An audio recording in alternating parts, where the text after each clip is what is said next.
Every single year, the Brownlow stirs up some controversy, and in today's video, I'm going to be going through the biggest Brownlow robberies in history. So yeah, if you do go on to enjoy this video, like the video and subscribe to the channel because there's some crazy content coming in towards the final series.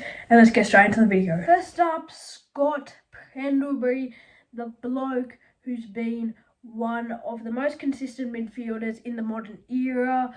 In 2011, he really did get robbed. He racked up 22 votes, and he finished third in 2013. I feel like he really deserved a Brownlow. He's been one of the best AFL midfielders of all time, and he hasn't got a Brownlow, which is really disappointing. I feel like he's just been robbed so many times in the Brownlow, of course, in the early years when I wasn't even watching footy.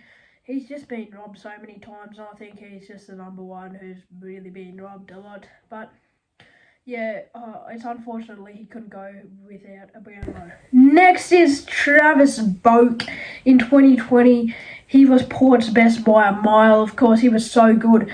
And he finished second with 21 votes behind Lockie Neal. Then in 2021, he polled 25 votes, but still had to settle for third, just behind Ollie Wines. Bo carried Port for years, of course. We know how big of a player he has been.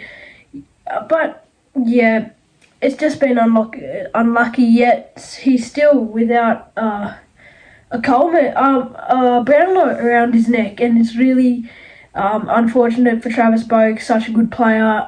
Of course, he's retiring.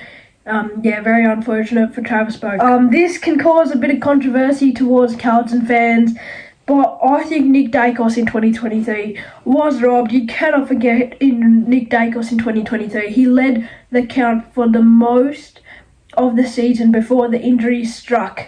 Even after missing the last few rounds, he still pulled 28 votes and he finished third. Of course, he would have definitely won it. I feel like he's been robbed there.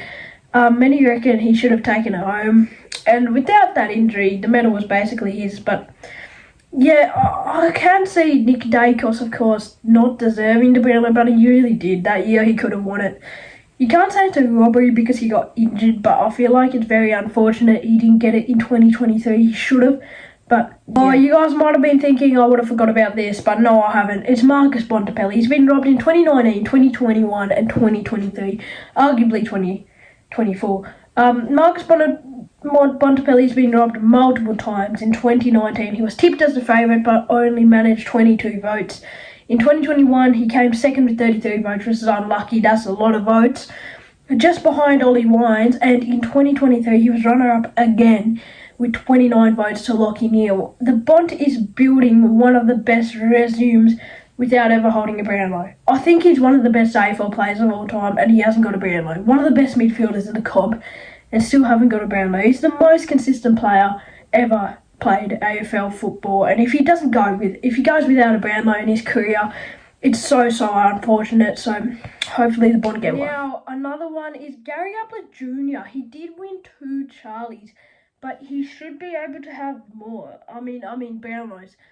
In 2010, he's averaged 31 disposals, but Dane Swan took it out. Then in 2014, he was averaging 36 disposals and 2 goals a game before the injury ended his season. He finished off with 22 votes in 15 games. That's just ridiculous, to be honest. He should have won the Brownlow there if he didn't get injured, but I feel like Gary Ablett's been robbed a couple of times. I mean, he's been deserving some Brownlows, but of course he's won a couple of Brownlows, but I feel like he has potential to get like 3 Brownlows. He's really good player. Gary Ablett, and yeah.